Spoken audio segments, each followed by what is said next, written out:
Esta é a terra onde Jesus viveu. Uma terra em parte árida e seca. E em parte rica e fértil, como era naquela época, há cerca de 2000 anos. Muitas coisas mudaram desde os dias em que Jesus nasceu, cresceu e pregou aqui.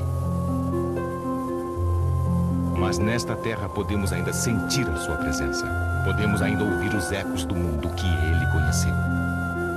Com exceção dos seus últimos dias, Jesus passou a sua vida nas cidades e vilarejos do interior em meio aos camponeses.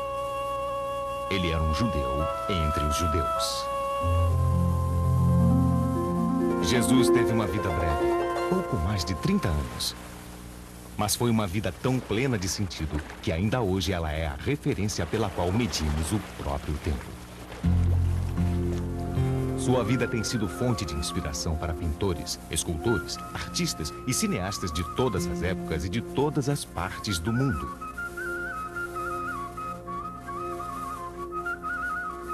As diversas características por eles atribuídas a Jesus são fictícias, filtradas pelos prismas de sua própria época e de sua própria cultura. Nenhum deles nunca soube como Jesus se parecia. Sua altura. O desenho de sua silhueta ao caminhar pelas estradas sujas e pelas ruas empoeiradas da Galileia e da Judéia. E assim podemos imaginar em nossa mente uma mão delicada elevando-se numa bênção, ou uma mão áspera e calejada. Um rosto gentil com um olhar suave, ou um rosto enérgico com um olhar ardente. Uma silhueta esguia e frágil, ou robusta e resistente.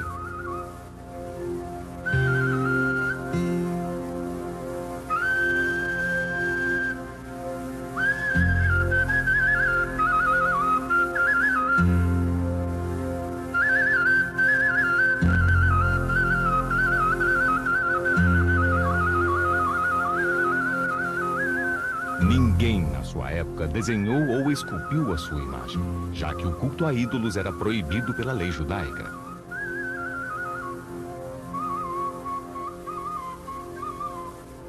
Nenhuma das pessoas que o conheceu jamais o descreveu. Na verdade, nenhuma única palavra foi escrita sobre Jesus durante o tempo em que ele viveu.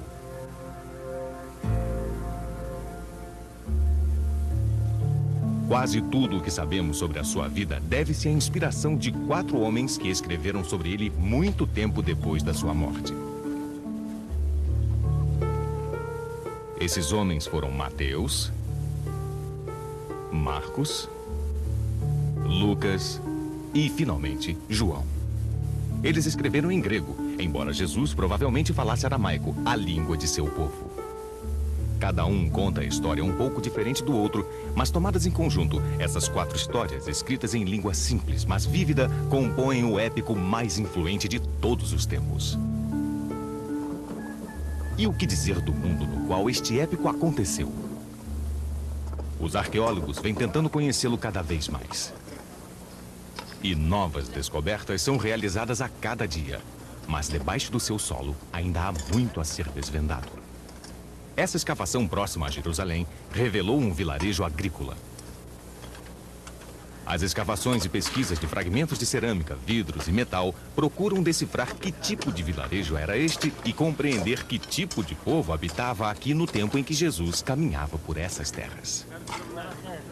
Mas a arqueologia fornece apenas algumas pistas. Muitas outras informações são obtidas através das pessoas que vivem aqui atualmente e que ainda observam os mesmos costumes antigos. Nas suas vidas podem-se ver as sombras do passado refletidas no presente. Muito já se sabe hoje em dia, e deste conhecimento sobre a Terra e as pessoas que nela habitam, podemos obter novas percepções e talvez uma melhor compreensão de Jesus e sua época.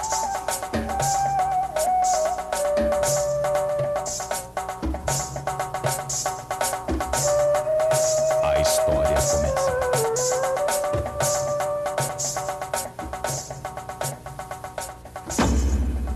Naqueles dias, saiu um edito de César Augusto para que se fizesse o recenseamento de todo o mundo.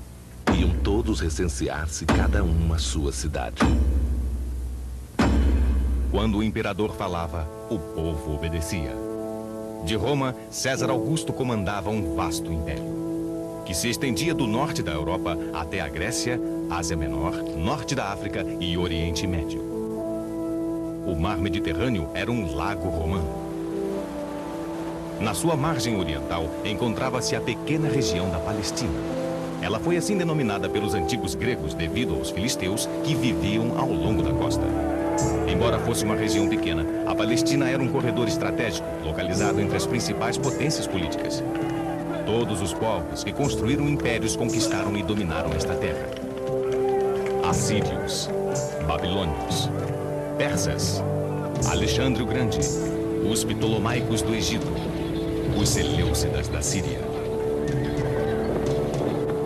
Por mais de 1000 anos, a terra prometida por Deus ao povo de Israel foi um campo de batalha. Agora, estava sob o domínio do Império Romano.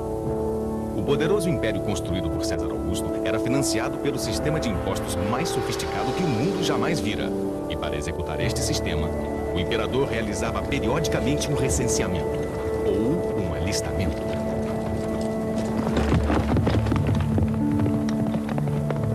José foi também da Galileia, da cidade de Nazaré, à Judeia, a cidade de Davi, que se chamava Belém, porque era da casa e família de Davi, para se recensear juntamente com Maria, sua esposa, que estava grávida.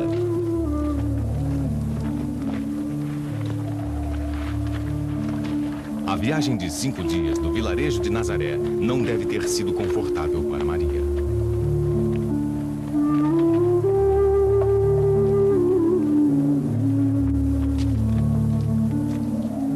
Era um dia de sol quente quando eles saíram do norte da Galileia em direção sul, através das colinas da Judeia. Eles levaram comida e água. À noite, cansados e abatidos, Maria e José provavelmente descansavam sob o telhado de hospitaleiros desconhecidos. O povo judeu era instruído a acolher os viajantes nas suas casas. Enquanto caminhava, Maria deve ter pensado sobre a coisa extraordinária que lhe acontecera. Saber que o seu filho seria único. E foi enviado por Deus o anjo Gabriel a uma cidade da Galileia chamada Nazaré, a uma virgem desposada com um varão chamado José, da casa de Davi. O nome da virgem era Maria. Entrando o anjo, onde ela estava, disse-lhe: Deus te salve, cheia de graça, o Senhor é contigo. Maria tinha um contrato de casamento com José. Hoje diríamos que ela estava noiva. Mas o contrato de casamento significava uma coisa bem diferente. E ainda hoje significa para alguns judeus. Não era como hoje, que um casal se conhece, se apaixona, resolve se casar e então anuncia sua decisão. Não era então uma decisão deles. Era uma transação familiar, feita pelos pais. E a negociação era intensa.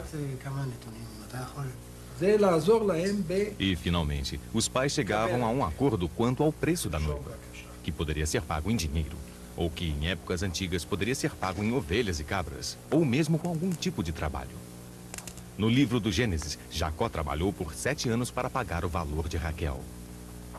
A noiva poderia ter cerca de 13 anos, o noivo 16 ou 17, e havia mesmo alguns casos nos quais os bebês ficavam comprometidos quando ainda estavam no berço. A menos que o casal fosse do mesmo vilarejo, ele poderia nunca ter se conhecido até o dia do seu contrato de casamento. O acordo era formalizado em um documento chamado Ketubah. Havia uma cláusula que estipulava que a noiva receberia uma determinada quantia de dinheiro se ficasse viúva ou se seu marido se divorciasse dela. Tais documentos ainda são comuns atualmente. 2 testemunhas assinam um Ketubah, mas para os pais, um aperto de mãos é suficiente. O noivado, tão válido quanto um casamento, em geral durava cerca de 1 ano. Estando Maria, sua mãe, desposada com José, achou-se ter concebido por obra do Espírito Santo antes de coabitarem. E José, seu esposo, sendo justo e não a querendo difamar, resolveu repudiá-la secretamente. O noivado, como o casamento, poderia acabar em divórcio. Um homem simplesmente dava à mulher um certificado de divórcio, como este antigo exemplo. Tudo o que tinha a dizer era: eu me divorcio de você. Sem juízes, advogados, alegações públicas ou motivos justificados.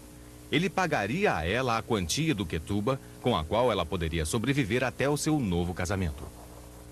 Mas se José houvesse acusado Maria de adultério, a situação teria sido bem diferente. Ele não teria que lhe pagar nada e ela seria para sempre desonrada. No pior dos casos, se o adultério fosse comprovado, Maria poderia ser apedrejada até a morte. Não seria apedrejada por várias pedras pequenas, mas esmagada por uma ou duas grandes pedras jogadas de um lugar muito alto. Ora, andando ele com isso no pensamento, eis que um anjo do Senhor lhe apareceu em sonhos e lhe disse: José, filho de Davi, não temas receber em tua casa Maria, tua esposa, porque o que nela foi concebido é obra do Espírito Santo. Dará à luz a um filho, ao qual porás o nome de Jesus, porque ele salvará o seu povo dos seus pecados. José e Maria estavam se aproximando de Belém, mas com aquela multidão de pessoas, onde poderiam ficar? No Evangelho de Lucas lemos: não havia lugar para eles na hospedaria. A palavra hospedaria é enganosa. Esta não era uma hospedaria como as de hoje em dia. As hospedarias daquela época eram chamadas de caravansarás e ficavam localizadas ao longo das rotas comerciais mais importantes. Elas eram cercadas por grossas muralhas e portões seguros, protegidas dos bandidos e saqueadores que vagavam pelas colinas adjacentes. Pense na caravansará como um hotel de beira de estrada bíblico, com acomodações de primeira, segunda e terceira classes. Os quartos localizados no andar superior eram reservados àqueles que tinham boas condições financeiras, provavelmente os mercadores responsáveis pelas caravanas. Por um preço um pouco menor, o terraço da frente dos quartos do andar superior podia ser compartimentado com mantas ou capas, oferecendo alguma privacidade. Os pobres podiam sempre encontrar algum lugar para estender sua esteira no pátio. Mas ficavam em meio aos camelos e burros e seus donos, e nesta noite o local devia estar particularmente cheio. Não era certamente um bom lugar para Maria, que estava prestes a dar à luz.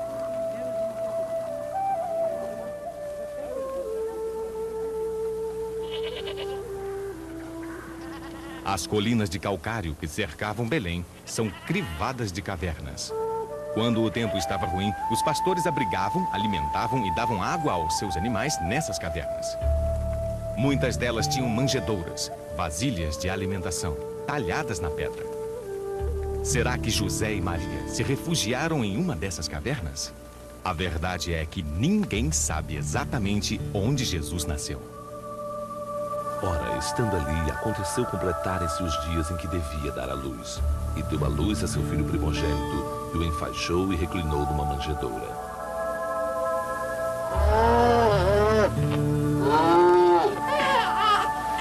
O bebê recém-nascido deve ter sido lavado e esfregado com sal para prevenir infecções, e depois enrolado em coeiros, faixas compridas de pano que mantinham o seu corpo ereto.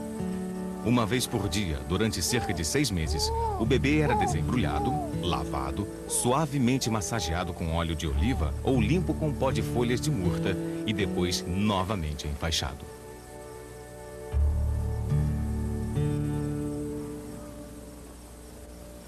Ora, naquela mesma região, havia uns pastores que velavam e faziam de noite a guarda ao seu rebanho. Estas palavras de São Lucas nos revelam que o nascimento de Jesus não se deu no inverno, quando é comemorado o Natal. No frio e na umidade de dezembro, o pico da estação chuvosa, os rebanhos não estariam nos campos, mas protegidos em algum abrigo. Ainda hoje, os pastores guardam os seus animais como o faziam há milhares de anos. Quase nada mudou. É uma vida dura e solitária. Durante 9 ou 10 meses, o pastor mora ao ar livre com o seu rebanho. Usando uma linguagem com sons e palavras especiais, o pastor conduz o seu rebanho à procura de comida e água. Os animais são o seu sustento e ele os protege usando toda a sua habilidade. Ele resgata os animais que caem de uma rocha fendida. Ele carrega os animais enfraquecidos no seu ombro. E, se necessário, enfrenta todos os outros pastores para garantir a sua riqueza mais preciosa, a água.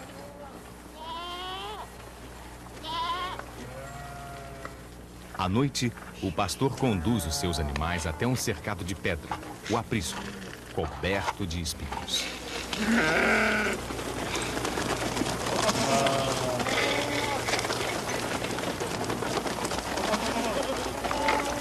O pastor dorme atravessado na entrada, um portão humano, com as suas armas à mão.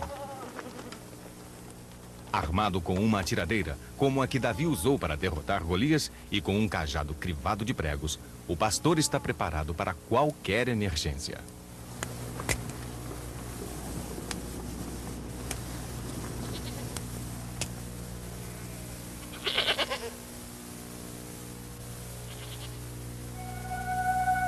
E eis que apareceu junto deles um anjo do Senhor, e a glória do Senhor os envolveu com sua luz, e tiveram grande temor. Porém o anjo disse-lhes: Não temais, porque eis que vos anuncio uma boa nova, que será de grande alegria para todo o povo. E eis que vos servirá de sinal: encontrareis o menino envolto em panos e deitado numa manjedoura. E foram a toda pressa, e encontraram Maria e José e o menino deitado na manjedoura.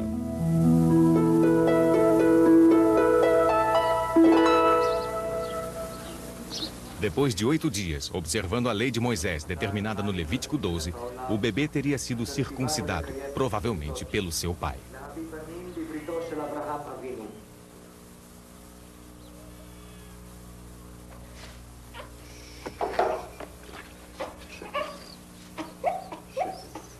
José teria recitado uma bênção que evocaria o antigo acordo de Deus com Abraão.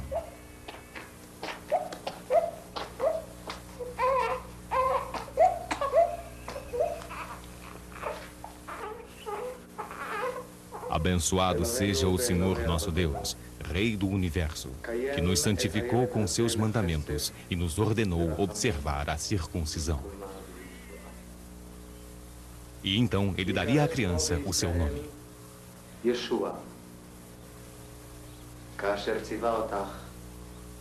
Pela mesma lei, somente 40 dias depois do nascimento, Maria poderia participar de qualquer rito religioso. E então, o casal viajou 8 quilômetros ao norte, em direção ao Templo de Jerusalém, para apresentar o seu filho ao Senhor. Antes de entrar no pátio do grande templo, Maria e José se purificaram, tomando um banho de imersão chamado Mikvah. José foi a um cambista para trocar as moedas que tinha por ciclos tírios. As moedas de prata cunhadas em Tiro, uma cidade do norte, eram as únicas aceitas no templo. Depois eles comprariam um animal para ser sacrificado no altar. O sacrifício era o propósito fundamental do templo. Ele era executado como uma afirmação solene de que toda a vida pertencia a Deus. Este sacrifício tinha também um outro significado. José iria cumprir uma promessa pela vida do seu primeiro filho com a vida de um animal, como Abraão havia feito com a vida do seu filho Isaque muito tempo atrás. Se fosse um homem rico, José teria comprado uma ovelha ou uma cabra para o sacrifício. Mas a lei permitia o uso de 2 rolas ou 2 filhotes de pombos.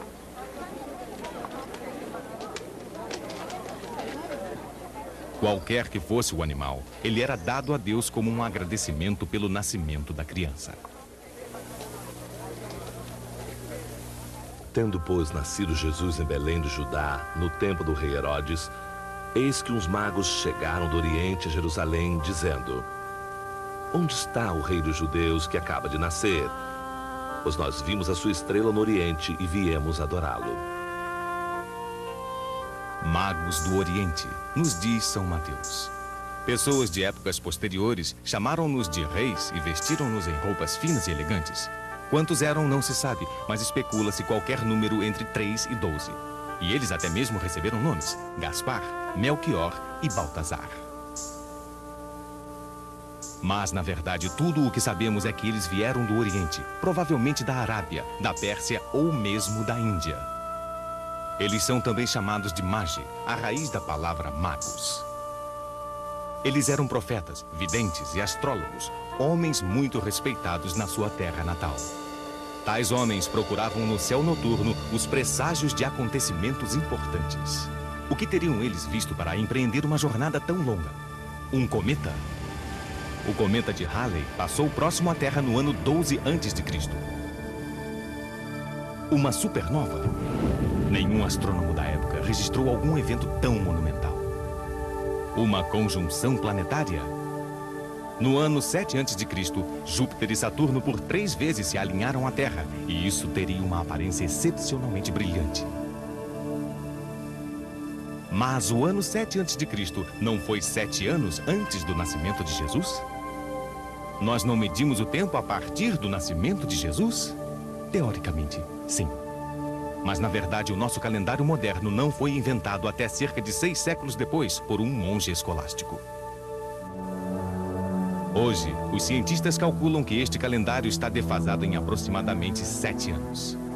Há ainda uma outra indicação. Sabemos que o rei Herodes o Grande, que convocou os reis magos, morreu no ano 4 a.C. E sabemos que a sua morte provavelmente ocorreu 2 ou 3 anos depois do nascimento de Jesus. Por isso, podemos afirmar com certeza de que Jesus, na verdade, nasceu no ano 7 ou 6 a.C. Isto indica pelo menos que a conjunção planetária ocorreu no período correto. Ou talvez que a misteriosa estrela de Belém tenha sido um sinal dado apenas a esses homens. Então Herodes, tendo chamado secretamente os magos, inquiriu deles cuidadosamente acerca do tempo em que lhes tinha aparecido a estrela. Sobre o rei Herodes o Grande, não há por que tecer especulações. Ele é uma figura historicamente bem documentada, mas se imagens ou esculturas suas foram feitas durante o tempo em que viveu, elas não mais existem. Imagine a sua fúria quando estes estrangeiros chegaram fazendo perguntas sobre um novo rei dos judeus. Herodes era o rei dos judeus e não toleraria nenhum outro. Herodes o Grande tinha conquistado o seu trono a duras penas. O seu pai tinha sido governador de Idumeia ao sul e era um grande aliado de Júlio César. Quando ainda jovem, Herodes tinha ocupado diversos cargos sob a administração do Império Romano. A segunda das suas 10 esposas era uma princesa da família real judia dirigente. Ele era um mestre da luta política. Antes de completar 35 anos, Herodes fora nomeado o rei dos judeus pelo Senado romano, graças ao apadrinhamento das 3 pessoas mais poderosas do mundo. Marco Antônio, soberano do território oriental do Império Romano. Sua amante, Cleópatra, rainha do Egito. E Otaviano, filho adotivo de Júlio César, então soberano do território ocidental do Império Romano.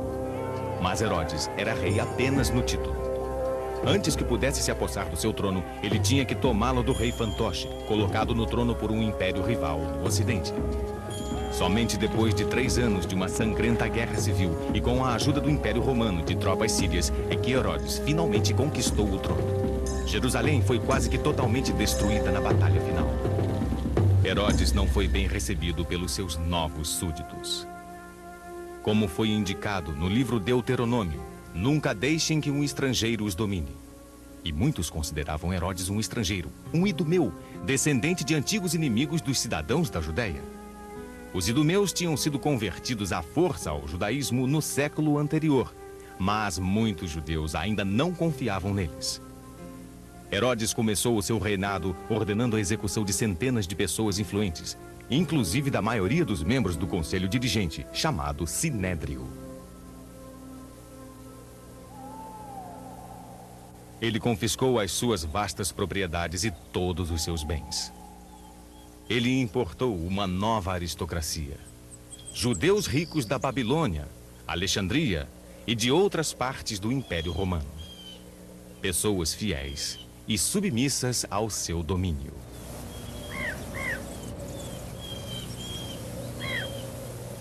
Acima de tudo, Herodes precisava de um aliado que ocupasse a poderosa posição de alto sacerdote do templo, o líder religioso supremo em uma terra em que, para a maioria das pessoas, a lei religiosa era a única respeitada. Os reis da dinastia judaica, que haviam assumido antes dele, haviam se apoderado deste cargo, mas Herodes sabia que nunca poderia fazer o mesmo. O alto sacerdote era um príncipe da mesma dinastia, irmão da segunda esposa de Herodes. Herodes mandou matá-lo. Ele então nomeou um novo sacerdote da Babilônia, um homem sem conexões com a antiga aristocracia de Jerusalém. O poder de Herodes dependia de uma polícia secreta e de uma rede de espiões. Era protegido por uma temida equipe de guarda-costas e dispunha de um exército de mercenários estrangeiros sempre de prontidão. Com o seu poder consolidado, Herodes pôs-se a reconstruir Jerusalém, arruinada pela sua própria guerra. Era o início de um dos mais ambiciosos programas de construção jamais visto pelo mundo. Milhares de artesãos e operários trabalharam durante décadas. Seus salários proviam de impostos caros.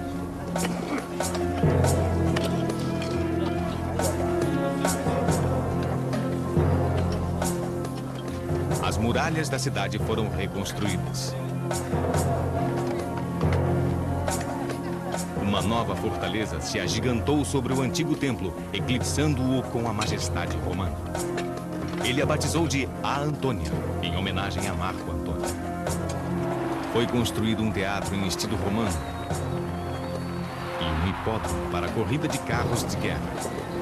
Eram realizados torneios esportivos em que os atletas competiam nus e jogos de combate mortal, todos altamente ofensivos à sensibilidade judaica.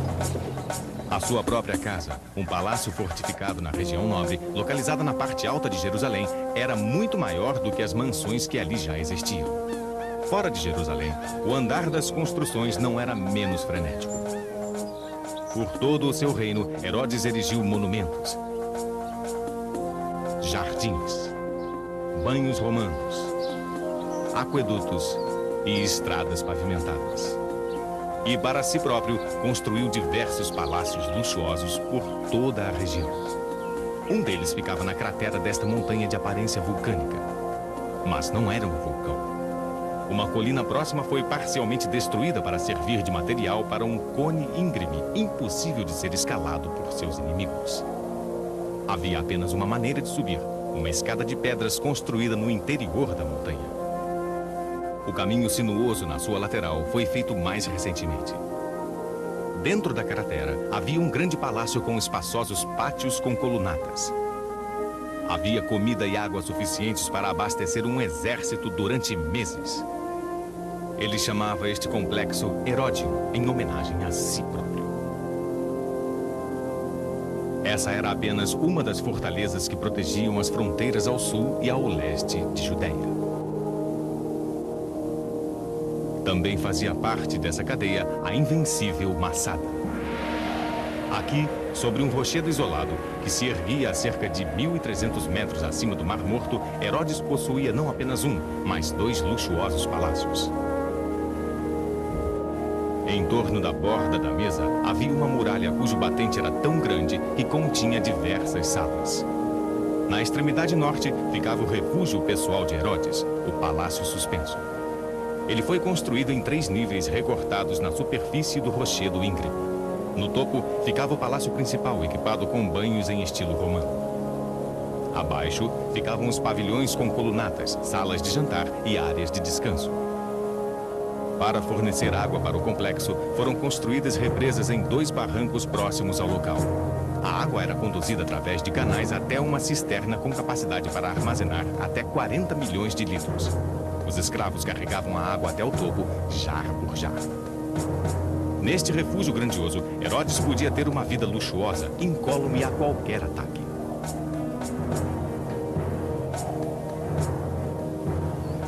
Herodes reconstruiu cidades antigas e criou cidades novas.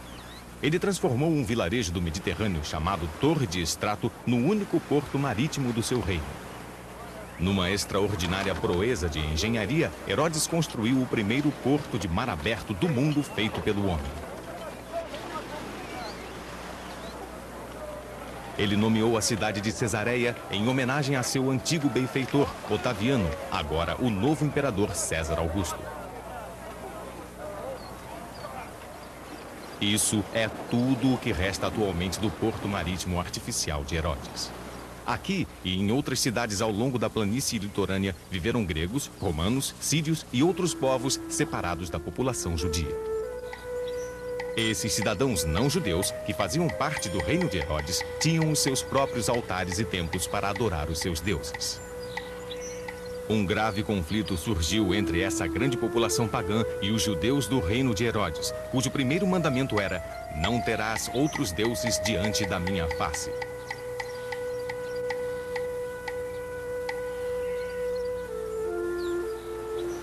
Mas nem mesmo Herodes poderia permitir altares pagãos em Jerusalém. Aqui ele deu ao povo judeu um monumento que superaria qualquer outro no mundo. Mais de uma década antes do nascimento de Jesus, Herodes deu início à reconstrução do templo, o centro absoluto da observância religiosa judaica. Ele queria sobrepujar o legendário Templo de Salomão, destruído cerca de 5 séculos antes e posteriormente substituído por uma estrutura modesta.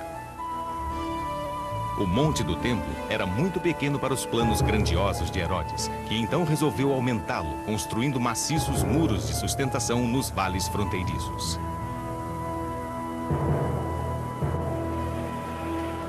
Essas pedras são tudo o que restou da muralha que apoiava o lado ocidental do imenso pátio exterior do templo. Cada uma das pedras pesa diversas toneladas. Elas eram extraídas de pedreiras em pilares arredondados e depois empurradas até o monte do templo, antes de serem cortadas em forma quadrada e suspensas até o seu lugar. Até os dias de hoje, o local permanece sagrado para os judeus. Ainda assim, Herodes sabia que era odiado por muitos. Uma faca assassina era um perigo sempre presente. Mesmo alguns dos filhos de Herodes conspiraram a sua morte. Por isso, ele mandou executar diversos deles. Enquanto envelhecia, Herodes via inimigos por toda a parte. Uma mudança em Roma poderia significar o seu fim, combatendo uma invasão como a que ele mesmo um dia havia liderado. Qualquer revolta popular, qualquer líder carismático poderia unir o povo contra ele. O seu poder era tudo o que tinha. O Herodes que os reis magos conheceram era um tirano envelhecido, com a mente e o corpo doentes e enraivecido com o que diziam sobre um novo rei dos judeus. E enviando-os a Belém, disse: Ide e informai-vos bem acerca do menino, e quando o encontrardes, comunicai-mo, a fim de que eu também o vá adorar. E eles, tendo ouvido as palavras do rei, partiram. E eis que a estrela que tinham visto no oriente ia adiante deles, até que, chegando sobre o lugar onde estava o menino, parou.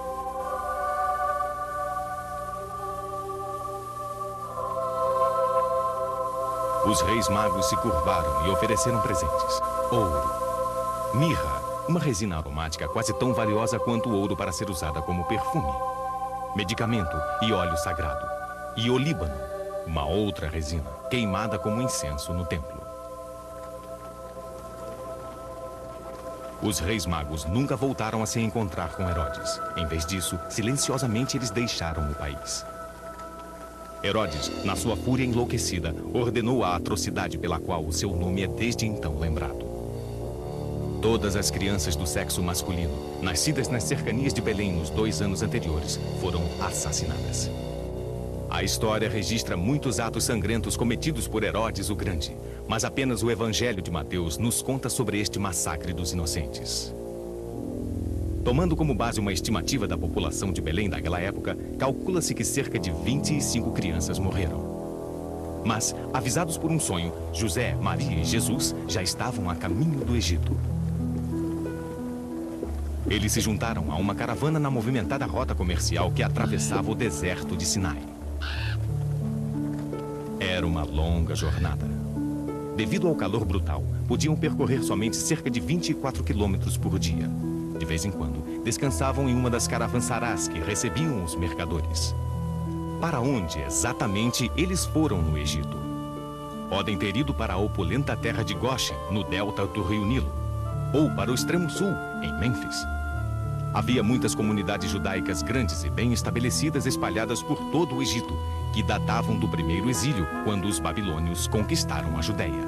A maior delas ficava na Alexandria, uma agitada cidade portuária de aproximadamente 1 milhão de habitantes. Pode ter sido algum lugar como esse. Alexandria ostentava uma das maiores bibliotecas do mundo antigo e um poderoso farol, o Pharos, que se elevava sobre seu porto. Aqui, José pode ter encontrado trabalho como carpinteiro e uma comunidade que acolheu a sua família. Onde quer que a família tenha se assentado, foi em algum local muito longe de Nazaré. Morto Herodes, eis que o anjo do Senhor apareceu em sonhos a José no Egito, dizendo: Levanta-te, toma o menino e sua mãe e retorna para a terra de Israel, porque morreram os que atentavam contra a vida do menino. Herodes morreu no ano que nós denominamos 4 a.C., no seu palácio de inverno em Jericó. Seu funeral foi espetacular. O longo cortejo incluía a sua família, guarda-costas, músicos, carpideiras profissionais e um exército bem pago.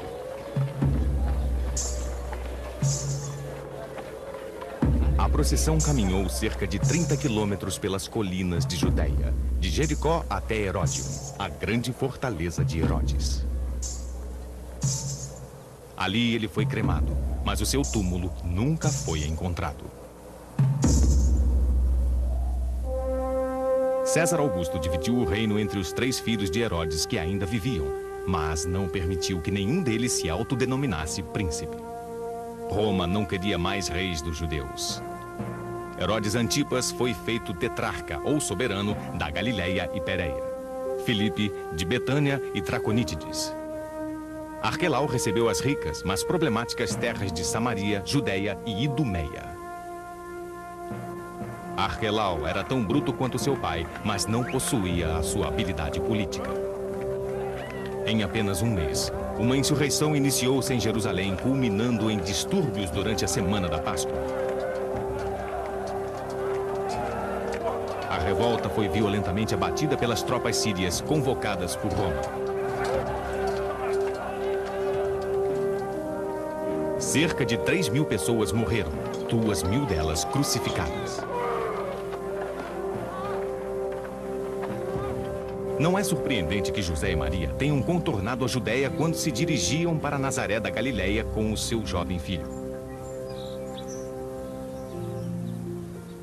A região rural da Galileia era rica e bonita, tanto hoje como naquela época. Mas a cidade de Nazaré não lembra em nada a cidade naqueles dias. Os seus primeiros residentes construíram as suas casas nas encostas das colinas, de onde se via o fértil vale de Jezreel, aproximadamente 2.000 anos antes do nascimento de Jesus. A vida nesse vilarejo não havia mudado muito naquele tempo. O jovem Jesus deve ter recebido uma calorosa acolhida nesta pequena cidade agrícola, sentindo-se finalmente em casa, em meio aos parentes e vizinhos. Aqui, nessa reconstrução de um vilarejo do 1º século na Israel moderna, podemos ver o tipo de vida que Jesus levava enquanto crescia. Pais, crianças, adultos, solteiros, filhos casados e suas esposas viviam todos sob o mesmo teto, uma casa simples, com 1 ou 2 quartos.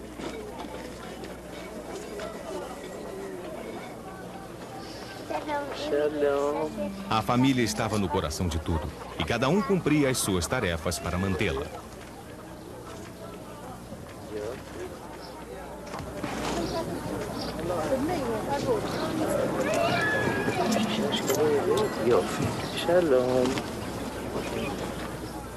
Crianças pequenas, meninos e meninas, ajudavam as suas mães no trabalho doméstico do amanhecer até a noitinha.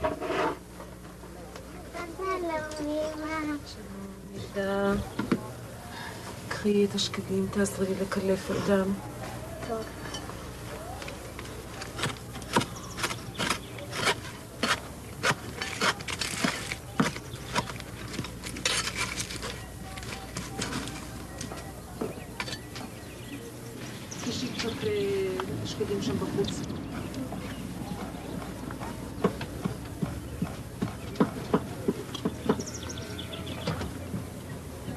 cozinha constava de um forno de barro portátil, algumas peças de cerâmica e utensílios. As pessoas trabalhavam ao ar livre o máximo que podiam.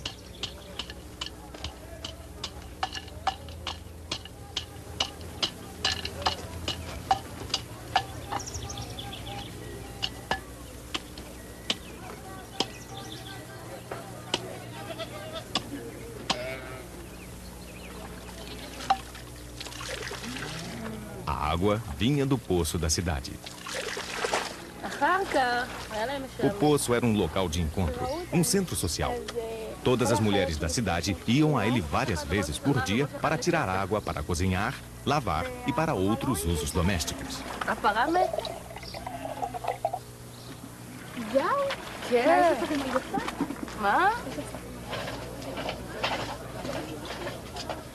Assim que o menino crescia, ele começava a aprender o ofício do pai. Nazaré era conhecida como o vilarejo dos carpinteiros. José era um dos que trabalhava neste ofício altamente conceituado. A broca era um dos utensílios que os artesãos tinham que manejar.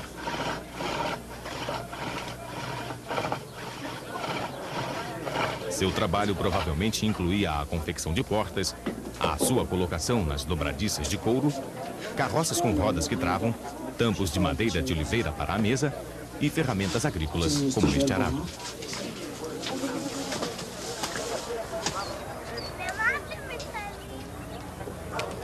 O carpinteiro levava o arado para o ferreiro da cidade, que o finalizava.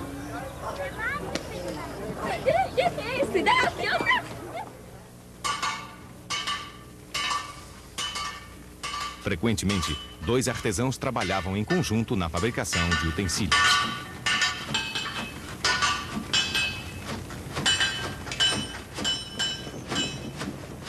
Enquanto o aprendiz mantinha o fogo aceso na fornalha, o ferreiro formatava a relha de arado.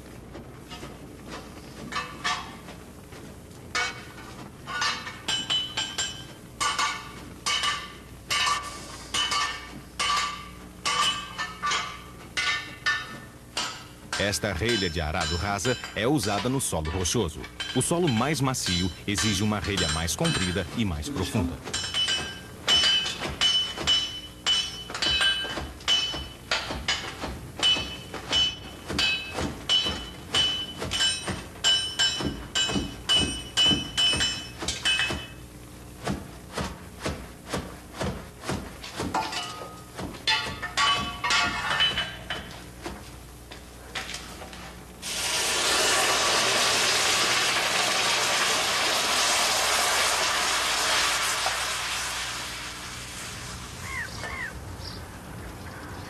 As mulheres plantavam as sementes com as mãos, preparavam a massa e a deixavam crescer para o pão de cada dia da família.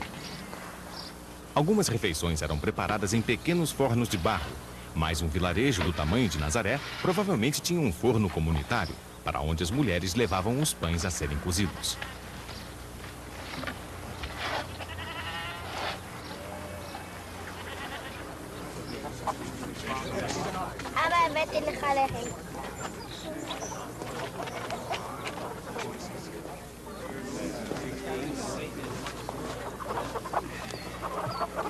Os artífices e artesãos raramente recebiam dinheiro pelos trabalhos que realizavam dentro da comunidade. Um oleiro podia negociar as suas mercadorias por aves frescas, um carpinteiro por uma cesta trabalhada. O sistema de permutas era a base da economia do vilarejo. Era a função do escriba controlar as transações complicadas ou a longo prazo. Ele era um especialista na arte da escrita e da leitura. Ele escrevia cartas para as pessoas, firmava os contratos de casamento, notas de venda, tudo o que era necessário ser registrado. E foi com um destes homens que Jesus aprendeu a ler e a escrever.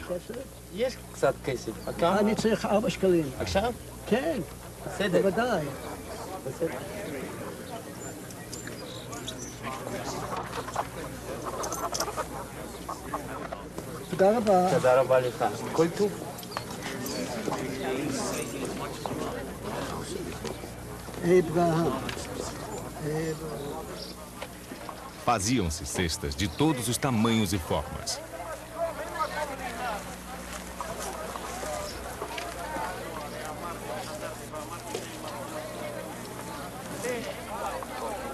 Algumas eram feitas de junco entrelaçado, outras eram tecidas com filamentos que cresciam entre os feixes de tâmaras nas palmeiras.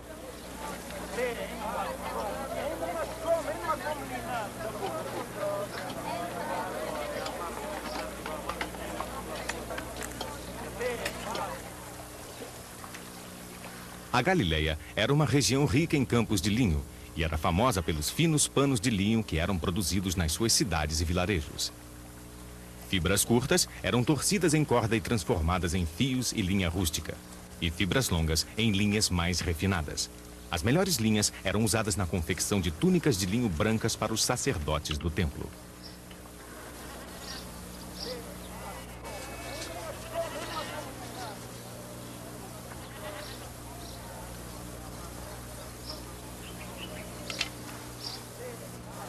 Fio por fio, o tecelão puxava as linhas cruzadas e as acomodava no lugar.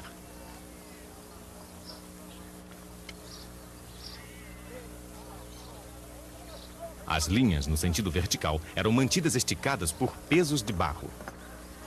O barro provinha da terra em torno do vilarejo.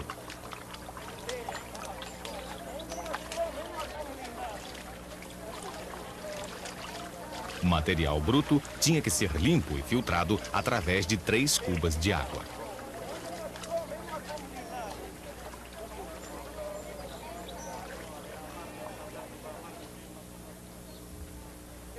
O barro puro era pendurado para ser drenado.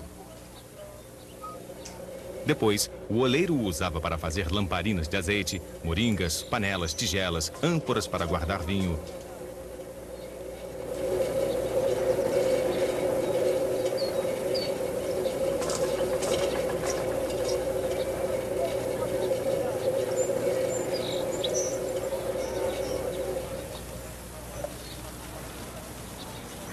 E, finalmente, ele era colocado no forno.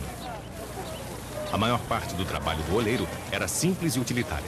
Ele apenas fabricava utensílios para as necessidades diárias.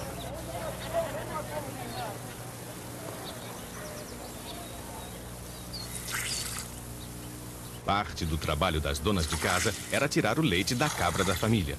O leite era usado para fazer queijo e coalhada.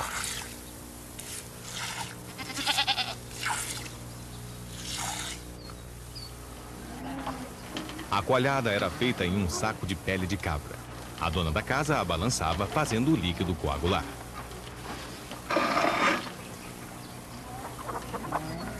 Para fazer queijo sólido, ela derramava o leite grosso da cabra em um pano de linho. Em seguida, juntava as pontas do pano e as amarrava.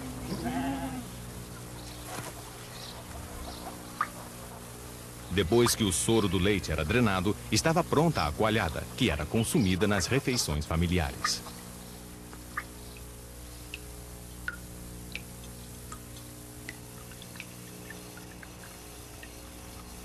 Ao final do longo dia, a mãe enchia as lamparinas com óleo de oliveira puro e as colocava nos seus nichos.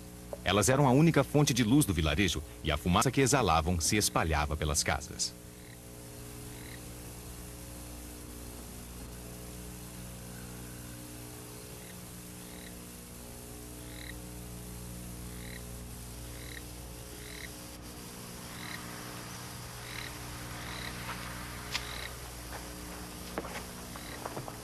Quando fazia calor, as pessoas do vilarejo preferiam comer as suas refeições nos telhados das suas casas. Quando podiam, elas também dormiam ali, espalhando as suas esteiras sob o céu aberto.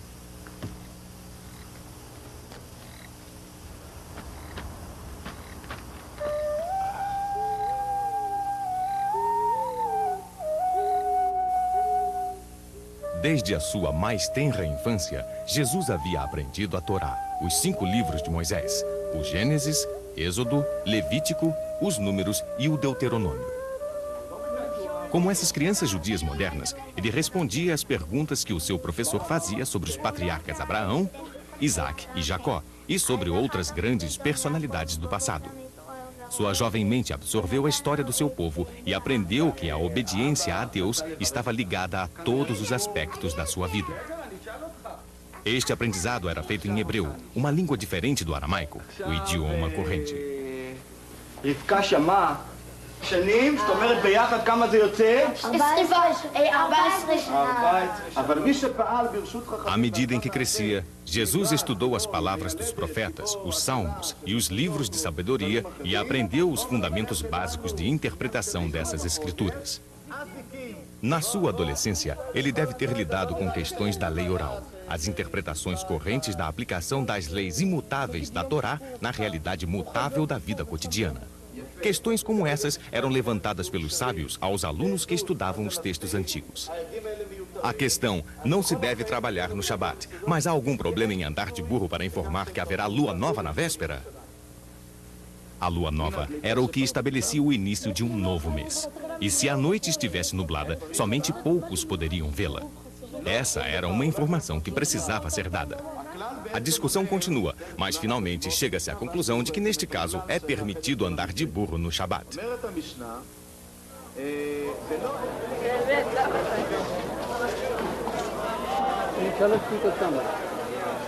A observância prazerosa do Shabat era tão importante para Jesus como o é para os judeus atualmente. Desde o pôr do sol da sexta-feira, quando o Shabat se inicia, até o pôr do sol de sábado, todo o trabalho deve ser interrompido. Para se preparar para o Shabat, os compradores tumultuam o mercado quando fazem as suas compras de última hora. Cozinhar é considerado um trabalho, por isso as refeições do Shabat são preparadas de antemão.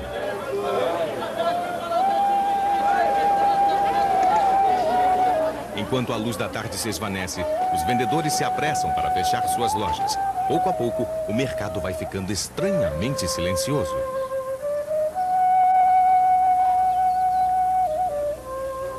À medida em que o sol se põe no horizonte, se inicia a observância familiar do Shabat. Rezando uma oração, a dona de casa acende as velas do Shabat. Shabbat Shalom.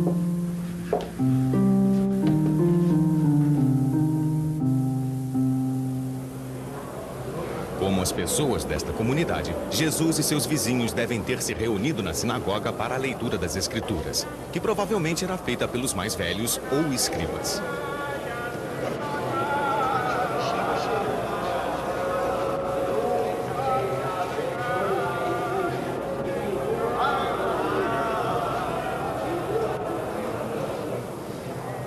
Em seguida, de volta para casa para a refeição do Shabat, que é precedida por uma oração de agradecimento pelo vinho e pelo pão.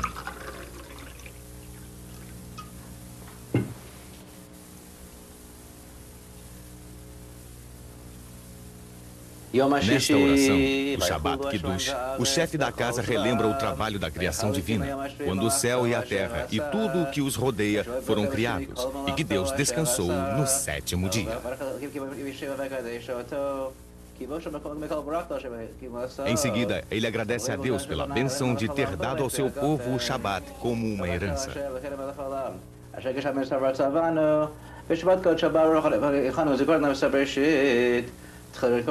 Ele abençoou o vinho, agradecendo a Deus por ter criado a fruta do vinho.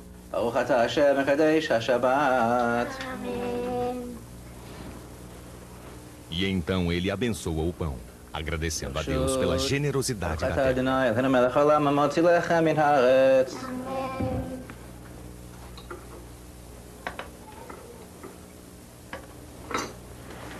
Juntamente com o sal, eles são as necessidades primeiras da vida.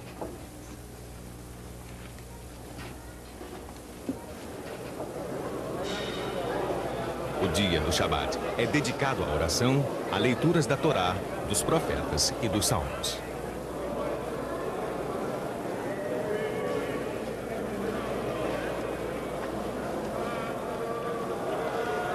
Desde a sua primeira infância, Jesus devia aguardar pelas 3 grandes festividades religiosas que são realizadas todos os anos. As pessoas corriam para Jerusalém. Hoje, os judeus rezam na parte ocidental do mundo, mas no tempo de Jesus, elas iam lá para oferecer sacrifícios no templo. Jesus devia aguardar ansiosamente por essas festividades de peregrinos, o Festival de Semanas no início do verão, esta, a Festa dos Tabernáculos no outono, e na primavera, a grande festa da Páscoa. Seus pais iam todos os anos a Jerusalém na festa da Páscoa. Tendo ele atingido 12 anos, subiram a Jerusalém segundo o costume da festa. Aos 13 anos, um menino judeu, de acordo com a tradição, se torna um homem. E então o jovem Jesus já podia acompanhar a peregrinação da primavera até a cidade sagrada. A Páscoa congregava milhares de judeus de todo o mundo em Jerusalém. O momento mais importante da celebração era uma festa, o Seder, que comemorava a libertação por Deus das crianças de Israel do cativeiro no Egito. Milhares de cordeiros eram sacrificados no templo como oferendas a Deus. A carne assada do cordeiro era então consumida na festa, juntamente com o pão sem fermento, como os israelitas fugitivos haviam preparado. Ervas amargas eram comidas em memória ao sofrimento daqueles que foram escravizados pelo faraó. Por que esta noite é tão diferente das outras noites? Perguntou o jovem homem. E assim que um homem mais velho começasse a responder-lhe, com as mesmas palavras que ele mesmo ouvira quando criança, a narrativa do Êxodo começava a ser recontada, como havia ocorrido em cada Páscoa durante séculos e como ocorre ainda hoje. E o jovem homem novamente foi lembrado da profundidade das suas próprias raízes espirituais que repousam no passado do seu povo.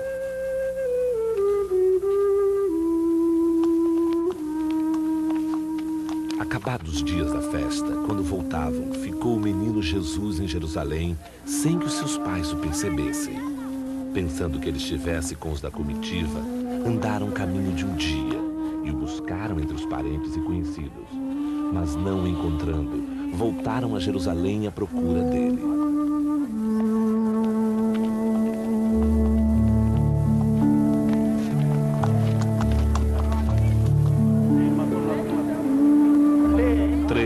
Depois o acharam no templo, sentado no meio dos doutores, ouvindo-os e interrogando-os. Todos os que ouviam estavam maravilhados de sua sabedoria e de suas respostas.